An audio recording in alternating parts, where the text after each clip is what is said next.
Hi, I'm Franz. This is Roblox Studio, and let's see today why I cannot paint in Roblox Studio. So, I choose Editor, I choose Edit, and Paint. I'm choosing brush shape, I'm increasing brush size, I'm changing the pivot position. Nothing. Changing material settings. Nothing. Okay.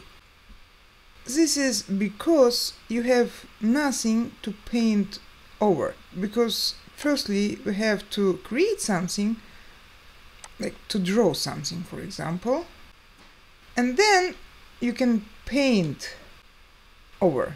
So now I'm going to paint and choosing some material settings, and let's do it. That's it. Thank you. Bye.